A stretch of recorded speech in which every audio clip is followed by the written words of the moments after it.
입니다. 평안하시기를 주의 이름으로 기도하고 축복합니다. 교회 오시면 늘 평안을 구하시고 평안을 위해서 기도하시고 또 주변 사람들에게 평안을 전하시고 또 이 평안의 복을 누리시기를 주의 이름으로 축복합니다. 자, 오늘 말씀 제목은 오늘 본문 말씀 15절 후렴지를 보시면 따라서 하십니다. 사방에 평안을 주셨더라.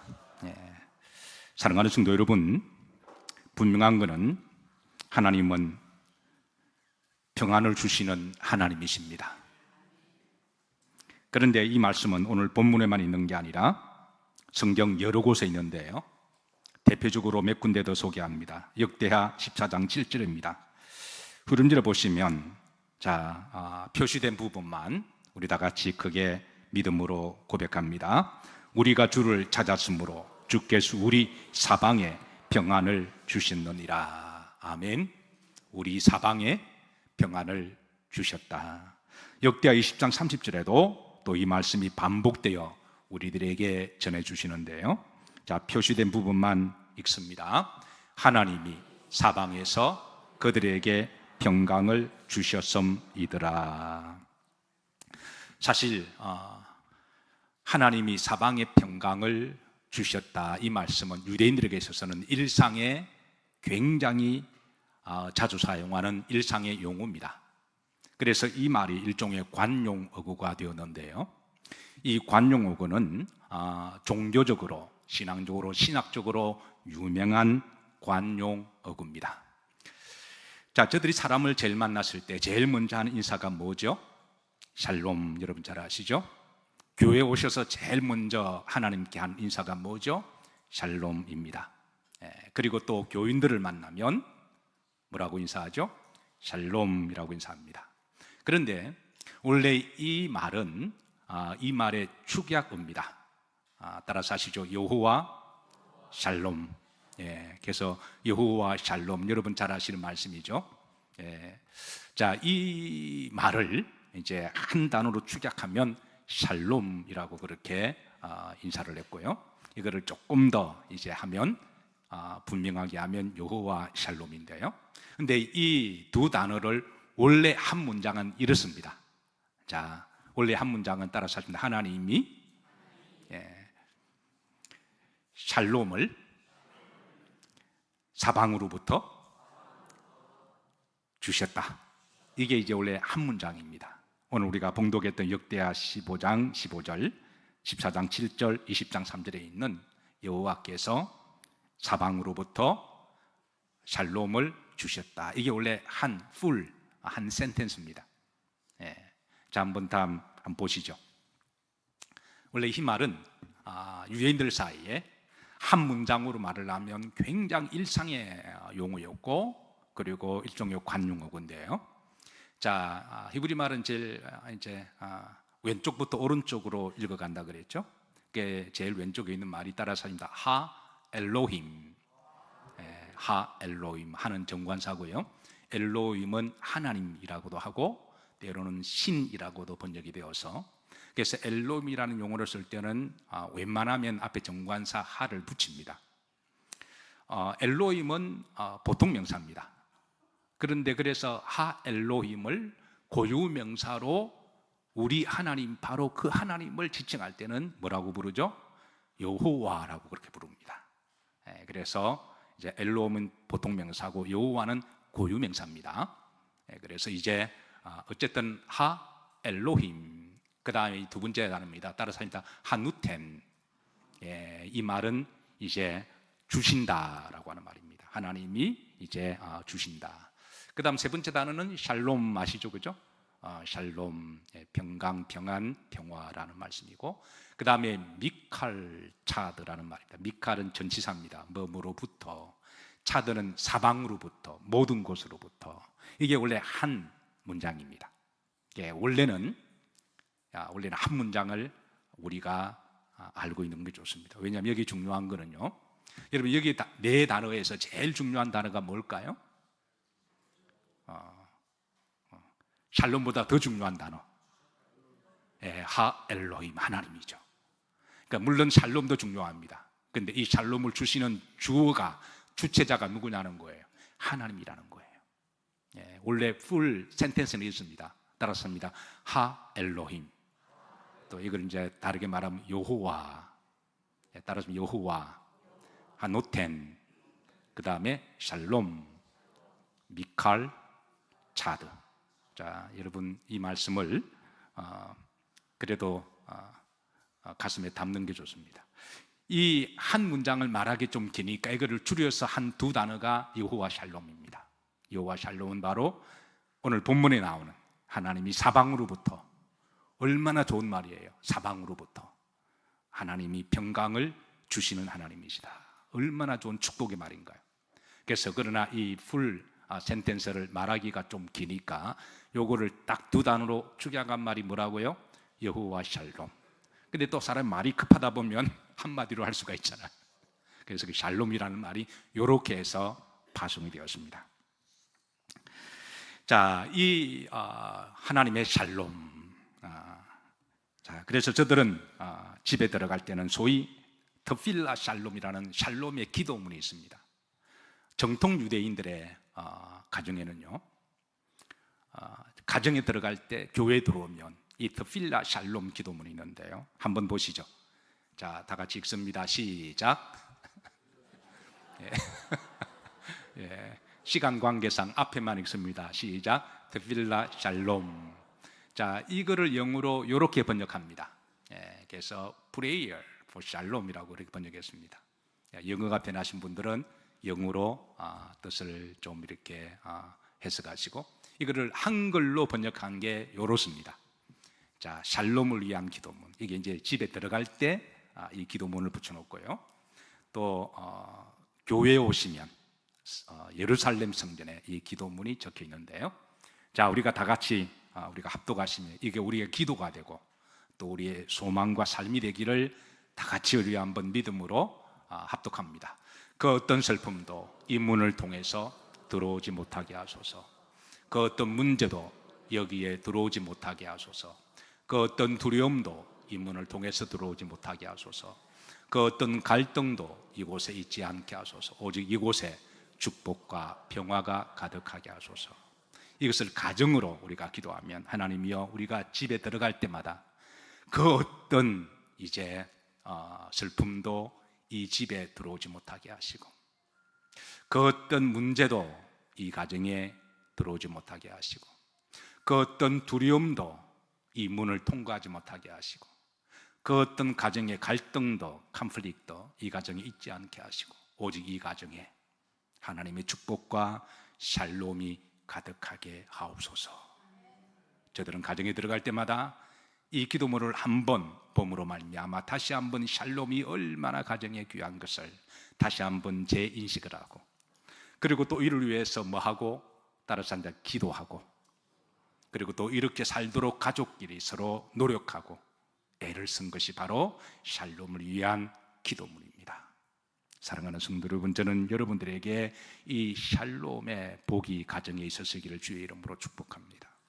그리고 이 기도문은 교회를 들어올 때도 원래 예루살렘, 살렘은 평화잖아요. 예루는 도성이죠. 그러니까 하나님의 집은 다른 말로 평화의 집입니다. 저들은 그래서 성전에 들어올 때마다 저는 이 기도를 저들은 했고, 또 하나님이 우리 모두에게 샬롬, 들어올 때부터 하나님이 샬롬, 그리고 이제 우리에게 샬롬을 주시기를, 또 교인들을 만나면 제 첫 인사가 샬롬함으로 말미암아 저들은 교회에서 이 샬롬이 얼마나 귀하고, 그리고 이 샬롬의 복을 누리기를 하나님 그렇게 기도하게 하셔서요. 그래서 정통 유대인들은 샬롬 인사할 때 몇 번 한다고 그랬나요? 2번 하는 것도 의미가 있다 그랬죠. 한 번이 아니라 2번입니다. 첫 번째 샬롬은 하나님께로 향한 샬롬을 구하는 기도였고, 또 그 샬롬을 내가 받았으니 주변 사람들에게 피스메이커로서 내가 샬롬을 전하고 샬롬을 함께 누리는 그런 의미로 저들은 인사를 할 때에 샬롬, 샬롬 그렇게 인사를 했습니다. 자, 풀 센텐스 한 번 여러분 다 기억하시죠? 따라서 하십니다. 하 엘로힘, 그 다음에 뭐죠? 하누텐, 그 다음에 뭐죠? 샬롬. 그다음 뭐죠? 미칼차드. 예, 우리 박대영 군사님 목소리만 들어도 누군지 제가 알겠습니다. 할 수만 있으면 여러분 이렇게 다 이렇게 한번 마음에 새겨 놓으시고, 이게 조금 길다 그러면 딱 두 단어가 뭐죠? 여호와 샬롬. 그리고 이것도 조금 성격 급한 분들은 버버버 하지 마시고 딱 한 단어 뭐죠? 샬롬. 그 출처가 바로 오늘 본문에서 나온 말이고요. 이 말을 유대인들이 너무너무 사랑합니다. 그리고 하나님은 또 이렇게 여러분 사방으로부터 우리가 샬롬이 은혜가 얼마나 큰 복인가요? 하나님의 마음을 우리들에게 전해주시면서 첫 번째 주어가 누구라고요? 하나님이십니다. 우리가 이것 때문에 이 풀 센텐스를 기억해야 됩니다. 우리끼리 잘 묻고 그런 의미가 아니라는 거죠. 우리가 싸우지 말 그런 의미가 아닙니다. 쎄쎄쎄 그런 의미가 아닙니다. 이 샬롬을 주시는 주체가 누구라고요? 하나님이십니다. 그래서 요한복음에서도 예수님께서 나의 평안을 너희에게 준다. 누구 평안을요? 하나님의 평안을. 내가 주는 것은 세상이 주는 것과 차원이 다르다. 그래서 하나님이 주시는 이 참평안, 우리는 이 영적인 참평안을 하나님으로부터 받아야 되는데요, 여러분 성전에 오셔서 하나님의 참평안을 가득 담으시고 돌아가시기를 주의 이름으로 축복합니다. 자, 아사 왕이 즉위할 때입니다. 오늘 본문에 보면 BC 911년인데요 아사 왕이 나이 20살의 왕으로 등극합니다. 여러분 나이 20살에 한 나라를 통치한 왕이 되었습니다. 이게 가능한 일인가요? 물론 나이 20살을 무시하는 건 절대 아닙니다. 여기에 20살 되신 분들 제가 절대 무시하는 건 아니고요. 근데 그 나이에 한 나라를 경험적으로 지혜로도 지도자의 통치력과 리더십을 가지고 한 나라를 운영하는 것은 사실은 불가능한 일입니다. 20살 되신 분들에게 미안한데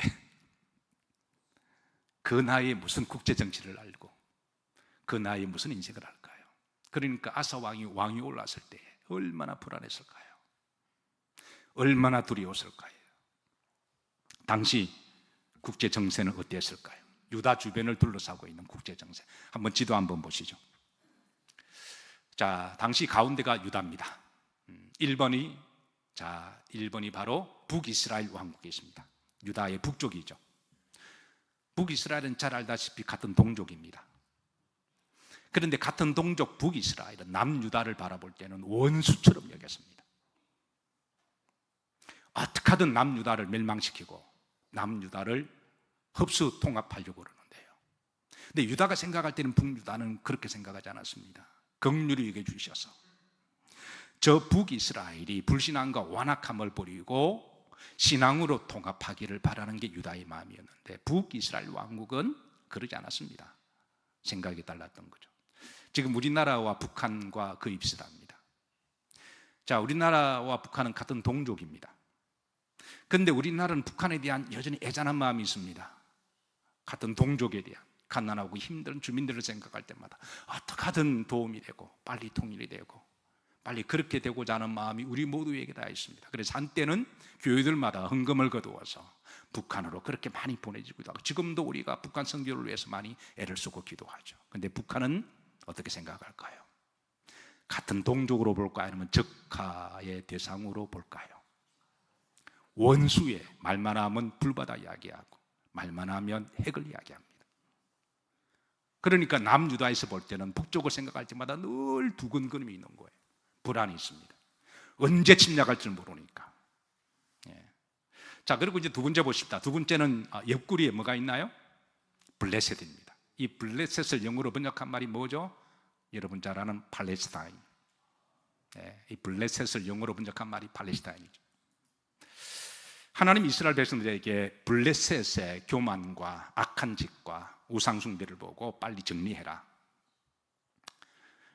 그렇지 않으면 너희들이 옆구리가 되어서 가시가 될 거다. 여러분 옆구리에 가시가 이렇게 박히게 되면 그 가시가 우리의 몸을 어떻게 하나요? 상처를 내고 골마터지게 합니다. 그리고 고통을 주게 하죠. 블레셋이 그랬습니다. 지금 여러분 이스라엘에서 지금 이 팔레스타인 그 하마스가 바로 이들의 부회죠. 지금도 가시가 되어서 고름을 터지게 하고 불안하게 하고 고통스럽게 합니다. 그때 하나님의 말씀을 듣고 그때 좀 힘들었지만 잘 정리가 되었더라면 그 후손들이 지금 이런 고통과 불안과 두려움에 빠지지 않았을 텐데, 어쨌든 아사 왕이 즉위했을 때, 나이 20살이 되었을 때, 자기 한 몸도 통치하기 버거울 때인데 지금 국제 정세가 이렇게 돌아가고 있습니다. 자, 세 번째가 어떤 나라가 있나요? 이집트. 여러분 잘 아는 그 당시 2000년 동안에 하늘의 태양으로 있던 나라인데요, 이 이집트가 고대 근동 지방의 제국으로 통치하면서 유다 정도를 항상 조공의 나라로 생각했습니다. 신하의 나라로, 조공을 바치는 나라로. 그래서 유다는 항상 그 거대한 이집트 제국의 눈치를 보면서 조공을 달라 그러면 조공을 주었고, 그래서 그렇게 군신의 관계로 그렇게 취급을 받았습니다. 물론 유다는 그렇게 생각하지 않았죠. 이 나라를 세운 나라는 누구시다? 하나님이시다. 근데 이집트는 그러지 않았다라는 거예요. 언제든지 밟을 수 있는 나라. 중국이 지금 우리나라에 대한 생각과 거의 비슷합니다. 우리는 우리만의 아이덴티티가 있는데, 근데 중국은 우리를 대한 생각이 그렇게 생각하지 않습니다. 자, 그 다음 네 번째 보십시다. 밑에는 뭐가 있나요? 에돔. 유다의 그 남쪽의 국경지역에 또 에돔 족속인데요, 이 에돔도 조상을 거슬러 올라가면 누구죠? 에서의 후예들이잖아요. 근데 이 에돔 족속은 유다 족속에 대한 시기와 질투가 얼마나 많은지 몰라요. 잠언서에 보면 시기가 뼈를 썩게 한다 그랬는데, 그래서 이 시기와 질투 때문에 유다를 많이 괴롭힙니다. 그 뒤에서 이상한 짓도 많이 하고요, 밀고도 많이 하고, 고자질도 많이 하고, 불평도 많이 하고, 정보도 그렇게 막 이웃 나라들에게 전해주면서, 에돔을 생각할 때마다 늘 불안한 거예요. 항상 이게 저주의 불평과 이상한 소문의 고런지가 바로 에돔에서 많이 나왔거든요. 자, 그런가 다섯 번째 봅시다. 오른쪽에 뭐가 있나요?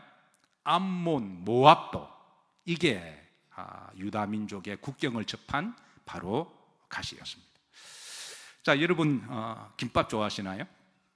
네, 한국 사람들은 대부분 김밥을 좋아하세요. 근데 여러분 김밥을 샀는데 옆구리가 터진 김밥은 어떠하세요? 어떻게 좋아하시나요? 그러니까 먹으려고 그랬는데 옆구리에 이렇게 시금치가 튀어나오고 단무지가 튀어나왔습니다. 그런데 여러분 이 김밥 옆구리 하나만 터져도 이게 좀 불편한데 양쪽 다 터진 김밥은 어떨까요? 지금 유다가 그렇습니다. 오른쪽 옆구리가 터졌고 왼쪽 옆구리가 터져서 사방이 이게 불안과 두려움의 대상이 되었습니다. 자, 그 위에는 아람 왕국이 있습니다. 여섯 번째 북아수르가 있습니다. 먼저 북아수르를 보시면 떠오르는 태양입니다. 하늘의 태양이 두 개가 있을까요, 없을까요? 네. 우리들이 볼 때는 뭐 괜찮은데, 그런데 태양의 나라들은 그걸 용납지 않은 것 같아요. 이미 하늘에 떠 있는 태양은 이집트였는데요, 북아수르가 이제 태양이 떠오르면서 북아수르가 언젠가는 이집트와 한판 붙을 것을 큰 그림을 그리고 있습니다.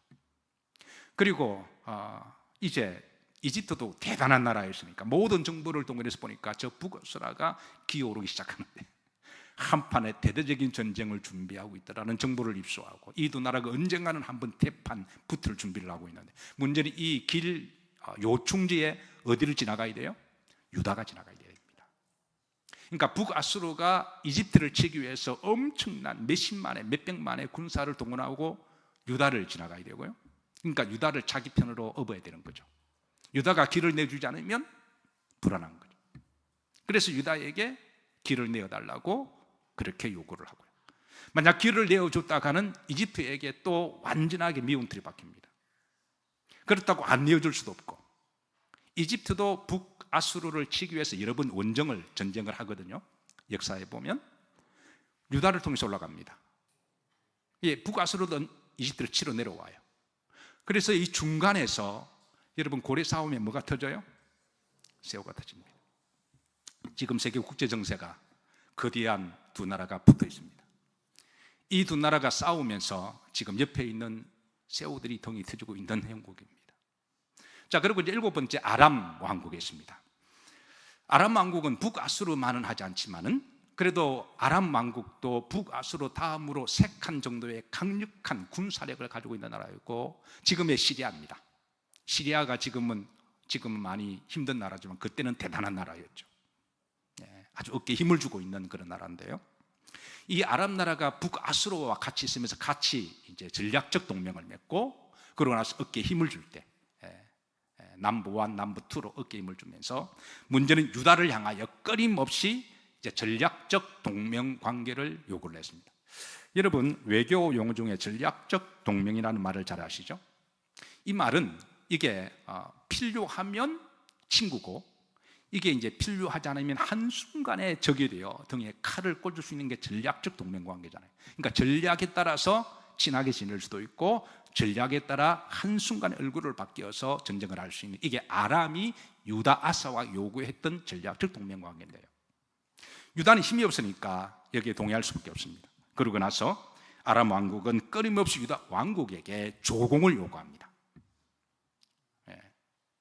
자, 그래서 이게 열왕기상 15장 18절에 보시면, 이때 국제 정세 가운데 아사 왕은 아람 왕국에게 어떻게 뇌물을 조공을 바치는지 기록되어 있는데요. 자, 먼저 중간절에 보시면, 자, 무엇을 모두 가져다가, 은과 금을 모두 가져다가 아람 제국에 조공을 바칩니다. 자, 그런데 그 앞에 보십시다. 심지어 바치다가 더 이상 바칠 것이 없어서 여호와의 성전 곳간에 있는 하나님의 은과 금도 가져다가 갖다 바칩니다. 여러분, 다른 걸 몰라도 하나님의 전에 물질은 손대면 안 되잖아요. 아사 왕이 믿음이 없는 왕은 아닙니다. 믿음이 있는 왕인데, 오죽했으면 그래도 그러면 안 되는데, 인간적으로 이해가 되는데, 이거는 신앙적으로 잘못된 거예요. 그 정도로 나라가 위태위태했다는 거죠. 그러니까 하나님의 성전에 있는 하나님의 물질까지도 끌어다가 뇌물로 갖다 바치는 당시 국제 정세입니다. 그 다음 보십시다. 왕궁 곳간, 왕이 통치 자금으로 가지고 있는 그 곳간도 다 끌어다가, 그 정도의 상황이 당시 국제 정세였고, 이런 속에서 유다가 왕위의 적에서 얼마나 불안하고 두려워했을까요? 온 사방이 불안하고 두려운 시대였습니다. 자, 온 사방이 하나님 평안을 주셨더라. 이 말씀은 역으로 말하면 그 당시는 온 사방이 불안했던 시대라는 거죠. 자, 왕이 즉위했을 때 당시 그럼 국내 상황은 어땠을까요? 아사 왕의 아버지는 아비야입니다. 아주 우상숭배한 아버지입니다. 그 할아버지가 르호보암 왕입니다. 2세인데요. 아주 우상숭배한 왕입니다. 그러니까 하나님을 이미 멀리 떠나서 유다 전역에 우상숭배가 만연하고, 산마다 골목마다 우리로 말하면 무당들이 가득하고 무당 부닥거리가 가득한, 영적으로 하나님을 멀리 떠난 그런 시대였습니다. 정치적인 부패가 만연했습니다. 게다가 정치인들은 무능력했습니다. 그로 인해서 극심한 경제적인 문제와 인플레이션이 하늘을 치닫았는데요. 이런 총체적인 불안과 두려움과 문제를 잘 대변하는 말씀이 오늘 5절의 말씀입니다. 자, 5절 말씀 다 같이 한번 놔두고 가시죠. 그때에 온 땅에,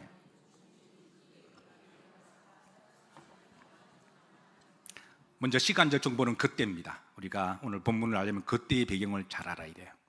얼마나 불안하고 요란했느냐. 온 땅에 그러니까 유다에 사는 모든 주민들이, 유다에 사는 모든 사람들이, 어린아이 할 것 없이 그 땅에 사는 모든 사람들이, 그 다음 보십시오. 크게 뭐하여? 요란하여. 난리가 아닌. 자고 나면 평안하냐? 안녕하십니까? 간밤에 별일 없었어요. 어떻게 잘 살아남았네요. 오늘 밥은 좀 한 끼라도 드실 수 있으신가요? 식사하셨습니까? 밥 드셨습니까? 밥 먹자. 온 땅이 불안하고 요란하여, 사람의 출입이 뭐하지 못하며, 들어가도 불안하고 집에 들어가도 불안하고, 먹을 게 없는데요. 식구들끼리 서로 힘드니까 보기만 하면 싸우고, 부부가 눈만 마주치면 싸우고, 형제들이 눈만 마주치면 서로 싸우고, 개닭 보듯이. 왜? 본인들도 힘들거든요. 밖에 나가면 더 힘들고 더 불안하거든요. 들어가도 불안하고 나와도 불안하고 밖을 봐도 불안하고 정치인들을 보면 더 불안하고 이런 시대에 크게 난리가 요란이 있었던 그런 시대입니다. 이런 시대에 얼마나 저들이 샬롬에 대한 걸음이 있었을까요? 요즘 전 지구촌이 사방이 두려움과 불안에 사로잡혀 있습니다. 지구 곳곳에 전쟁과 내전으로 샬롬을 잊어버리고 불안과 두려움 속에 살아가는 나라들이 한 40여 개 국가가 됩니다. 지금 미국과 중국은 또 다른 거대한 전쟁을 치르고 있습니다. 총과 칼만 안 들었을 뿐이지 어떻게 보면 더 무서운 무역 전쟁을 벌이고 있습니다. 미국은 중국과 무역하는 나라들에게 관세로 보복하겠다고 얼음장을 놓고, 또 중국은 중국대로 미국과 교역하는 나라들에게 보복하겠다고 얼음장을 놓습니다. 이 고래 싸움에 지금 주변에서는 새우들이 덩이 터지고 있습니다. 자, 다음 나라 특징이 뭔지 한번 보시기 바랍니다. 자, 스리랑카, 레바논, 잠비아, 아르헨티나, 파키스탄, 이집트, 엘살바도르, 가나, 에티오피아. 이외에도 더 있는데요. 예, 여러분 입술을 보니까 답은 맞는 것 같습니다. 다 국가 부도난산 나라입니다. 국가가 경제 파탄이 되어서 스스로 자립적으로 일어날 수 없는, 우리나라도 IMF를 한번 받아서 우리가 그 아픔을 알고 있지만 지금 다 그런 나라들입니다. 지난 4월 28일에 29일이죠. 스페인과 포르투갈에서 난리가 아니었습니다. 아시다시피 나라 전체가 블랙아웃이 되었습니다. 어둠 속에서 암흑천지가 되어서 그 어둠은 사람들을 더 두렵게 만들었는데요. 문제는 이 정전의 원인을 모른다라는 데 더 앞으로 불안이 있습니다. 정전들이 일어나던 지난 4월 28일에 지구의 정반대의 팀 대한민국에서도 난리가 났는데요. 바로 SKT의 유심 해킹 사건이 터졌습니다. 우리나라에 여러분 요즘 핸드폰 터지면 다 터지는 거잖아요. 모든 비밀과 이 거래 내역, 통장을 만들 수도 있고요, 카드를 만들 수도 있고, 마음만 먹으면 뭐든지 할 수 있는. 놀라운 것은 그게 가입된 사람 2,500만이라는 거예요. 난리가 아니었습니다. 지금도 그 핸드폰을 쓰는 사람들은 마음속에 한켠에 불안이 있습니다. 지금 전 지구촌 사방이 난리고 난리가 아닌 두려움과 불안으로 인해서 샬롬이 사라지고 있습니다. 오늘 본문에 보시면, 자, 무엇 때문에 이 샬롬이 사라졌는지 영적 원인도 진단해 주고 있는데요. 자, 첫 번째, 역대하 15장 4절입니다.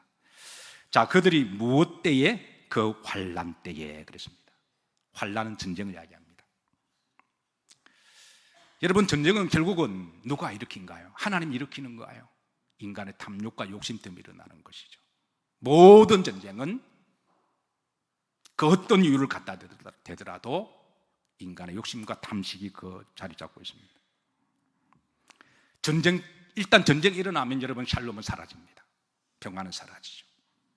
역대하 15장 6절 이어서 보시면, 이 나라와 저 나라가 서로 치고, 국제 정세가 지금 나라들마다 서로 그냥 전쟁이 일어나고, 이 나라가 저 나라가 서로 전쟁이 일어나고,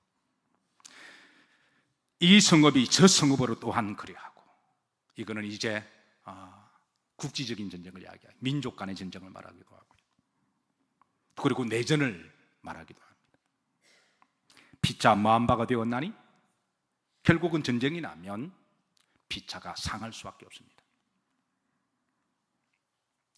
그런데 참으로 이상한 것은 피차 상하고 피차 죽는데요, 왜 싸울까요?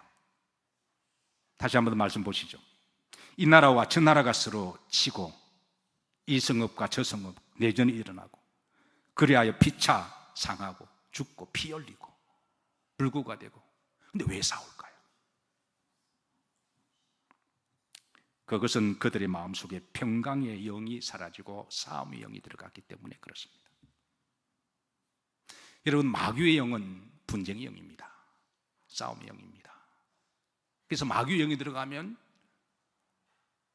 그냥 괜히 화가 나고 미워지고 그냥 문제가 보이고 싸우고 싶고 그렇게 싸우는 거예요. 근데 하나님의 영은 어떤 영이라고요? 평강의 영입니다. 하나님의 영은 오히려 싸우라고 판 깔아줘도, 방 안에 판 깔아줘도 놀라운 거는 화해합니다. 그리고 나올 때는 더 친해지고 나와요. 왜? 하나님의 영이 그렇게 역사하시니까. 근데 마귀의 영은요, 그렇지 않습니다. 그냥 싸우고 싶어요. 그냥 미워요. 그냥 꼴보기 싫고. 그래서 싸웁니다. 근데 싸우면 어떻게 될까요? 피차 마귀 될까요? 상하거나 죽습니다. 우리나라 속담에 너 죽고 뭐 하자? 예. 일단 내가 죽더라도 너부터 죽인다는 거예요. 여러분, 그 마음이 대체 무슨 마음이에요? 그건 마귀의 영이거든요. 너 죽고 나 죽자. 일단 너부터 죽인다는 거예요. 내 죽더라도. 네, 하나님은 그렇지 않습니다. 사랑하는 성도 여러분, 마음의 샬롬의 복이 있다고 하는 것은 축복입니다. 그때 이것 때문에 샬롬이, 싸움 때문에 여러분, 싸우면 샬롬은 사라집니다. 전쟁이 일어나면 샬롬이 사라져요. 두 번째 6절입니다. 구린지를 보시면 여러 가지 무엇으로? 고난으로, 요란하게, 여러 가지 고난. 이게 고난 가운데 뭐니 해도 여러분, 물질적으로 경제적인 고난이 들어가요. 현실적으로 여러분, 먹고 사는 문제가 해결되지 않으면 당연 두려움과 불안이 찾아오죠. 아사 왕 아버지 아비야와 우상 숭배자요, 그 할아버지 르호보암 왕도 우상 숭배자였는데, 그런데 이들은 우상 숭배자일 뿐만 아니라 이들은 패역하고 무능력한 정치인이었습니다. 그러니까 패역하기도 했는데 무능력하고, 나라가 어떻게 하든 백성들이 잘 먹고 잘 살고 평안한데 관심을 갖지 아니하고, 자신들의 이익을 위해서라면 무슨 지지하는 아비야 왕과 그 밑에 정치인들이었습니다. 정치적으로 무능력한 정치인들이 유다의 경제가 힘들어도 물가는 하늘을 치솟아도 자신들의 권력과 이익을 위해서는 수단과 방법을 가리지 않고 했던 그런 나라니까 얼마나 힘들었을까요? 사방에 먹고 사는 문제 때문에 불안과 두려움이 있었습니다. 지난주에 한 아르헨티나에 사시는 교민의 아들을 만났습니다. 그 아버지는 1965년도에 이민을 가셨다 그러더군요. 1965년도만 하더라도 여러분, 아르헨티나의 경제 규모는 세계 경제 규모의 9번째래요. 그러니까 세계 무역의 10대 안에 들어갔던 9번째 경제 규모였고, 그때 1인당, 우리나라가 1965년도에 1인당 GNP가 한 $100 정도 할 때 그 나라는 $1,300 했대요. 그러니까 13배로 잘 살았던 나라였죠. 그때 전 세계에 많은 사람들이 아르헨티나로 주림을 이루기 위해서 이민들을 많이 갔는데, 그때도 우리나라 사람들이 적지 않아 아르헨티나로 많이 가셨습니다. 여러분, 엄마 찾아 산말리라고 하는 그 이야기를 아시죠? 예. 그 브라질에 있는 한 여인이 먹고 살기 위해서, 브라질의 나라는 살 수가 없으니까 그래서 아르헨티나로 건너가잖아요. 돈 벌러 갔는데 그 아이들이 엄마가 그리워서 엄마 찾아 아르헨티나로 간 내용을 실화를 담고 있는 게 바로 우리가 그 스토리죠. 그렇게 잘 살았던 아르헨티나. 그때 1965년대 우리나라 사람들이 사랑했던 고국을 버리고 떠나는 이유는 딱 한 가지입니다. 나라가 싫어서가 아니라 가난과 배고픔 때문이었습니다. 북한의 많은 탈북자들이 북한을 탈북합니다. 이유는 딱 하나입니다. 배고픔과 가난 때문에 그러한 거죠. 자, 그런데 지금은 상황이 완전히 바뀌었습니다. 세상이 이렇게 될 줄 누가 알았을까요? 1965년대만 하더라도 우리나라와 감히 아르헨티나와 비교할 수 없는, 아프리카보다 못 살았던 우리나라가 이제는 역전이 되어서, 아르헨티나가 아까 제가 국가부도 9번 당했다고 말씀드렸나요? 그렇게 잘 살았던 나라가 정치인들의 무능력과 아르헨티나가 이렇게 지금 못 살게 된 이유는 딱 하나입니다. 그 백성들 보면 다 정치인들의 부패와 무능력입니다. 백성들이 어떻게 하든 말든 자기들의 어떤 권력욕과 욕심을 하기 위해서는 수단과 방법을 가리는 정치적인 무능력 때문에 그렇게 부유했던 나라가 지금 그렇게 나락으로 떨어졌다는 거예요.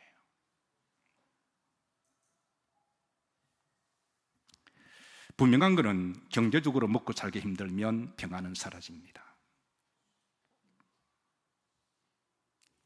그런가 하면 인류는 지금 곳곳에 자연재해로 인해서 두려움과 불안이 들고 있는데요, 얼마 전에 태국에 지진이 나서 나라가 난리가 아니었습니다. 인도와 파키스탄은 또한 어떤가요? 여러분, 히말라야 산맥을 끼고 주변에 사는 주민들이 한 20억 대인데요, 히말라야 산맥 만년설로 덮여 있는, 그런데 지구 온난화로, 이상기온으로, 그 이상기온도 인간의 탐욕과 욕심으로 그런 일이 일어났잖아요. 근데 히말라야 산맥의 그 빙하가 녹으면서, 이게 녹으면서 그 밑에 이제 재해가 일어나게 되는데요, 벌써부터 크고 작은 홍수와 재해가 많이 일어나는데 그 밑에 사는 주민이 20억이래요. 그러니까 그 20억이 히말라야 산맥을 볼 때마다 아름답다, 그걸 느끼는 게 아니라 불안과 두려움 속에 잠을 자지 못하고 살아가고 있습니다. 일본은 어떤가요? 우리가 동쪽에 있는 일본, 얼마 전에 쌀파동이 일어나서 난리가 아니었습니다. 우리가 볼 때 그 쌀 한 포대가 얼마 되지도 않는데 그걸 구하기 위해서 비행기 타고 또 구입하고, 근데 이거보다 더 큰 문제를 한번 보시죠. 여러분 잘 아시는 난카이 해변입니다.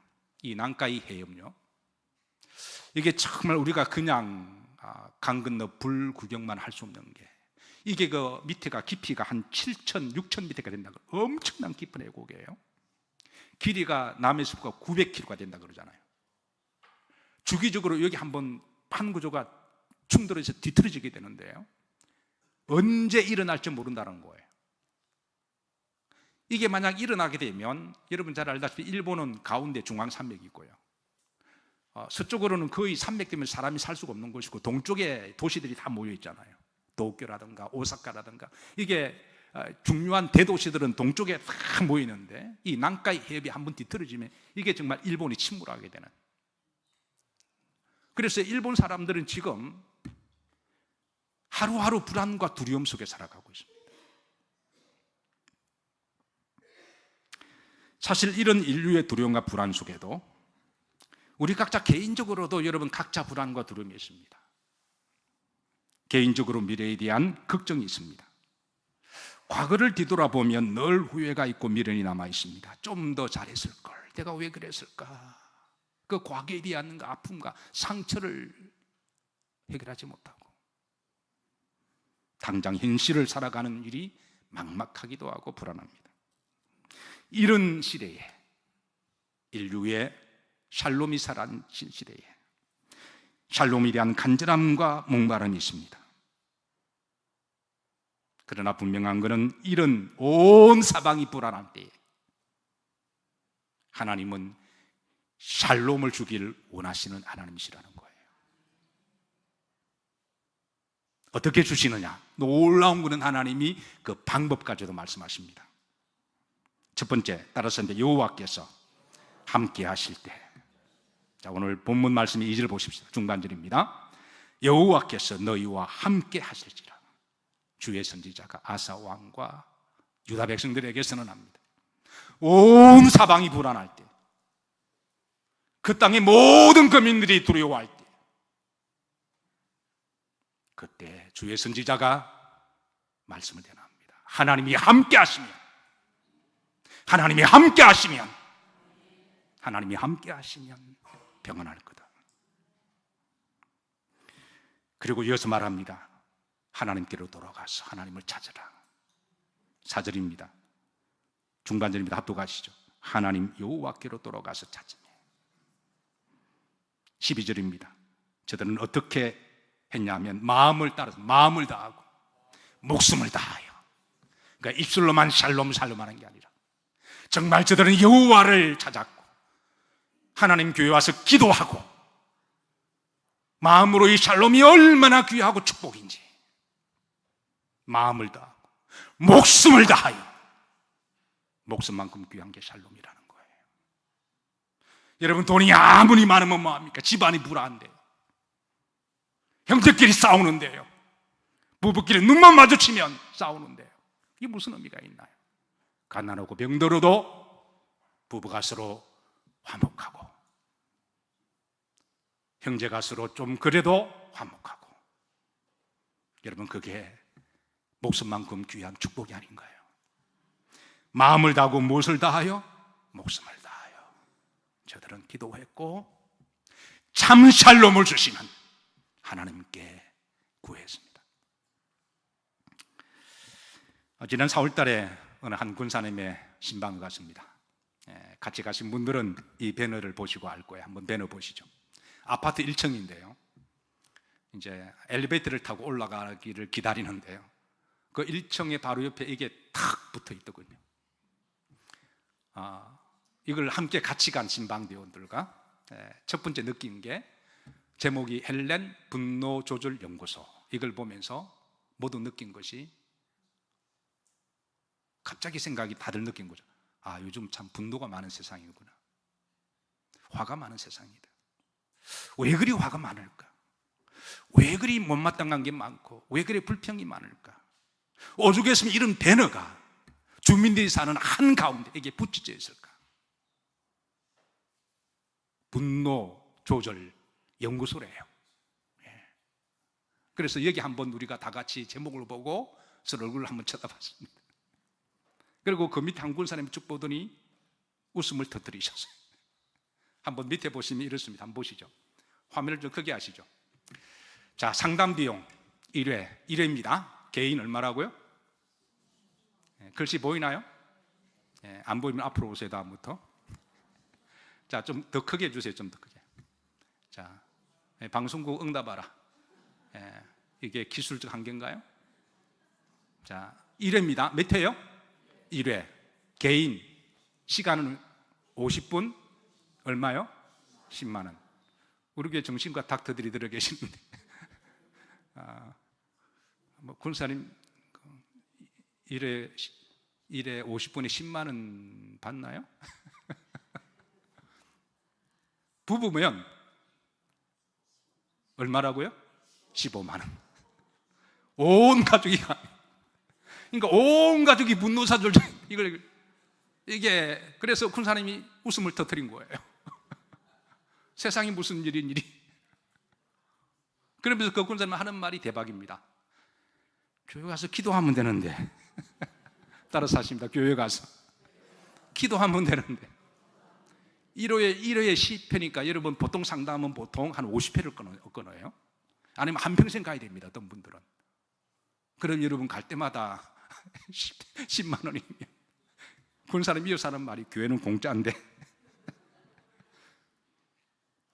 이런 분노가 많은 세상입니다. 화가 많고 싸움이 많아요. 여러분, 혹이라도 세상 우리를 참 화나게 만들잖아요. 불안하게 만들고 두렵게 만들고. 국제 정치를 보면 불안합니다. 고래 싸움에 등 터지고, 뉴스만 보면. 그렇다고 정치인들을 보면 더 불안합니다.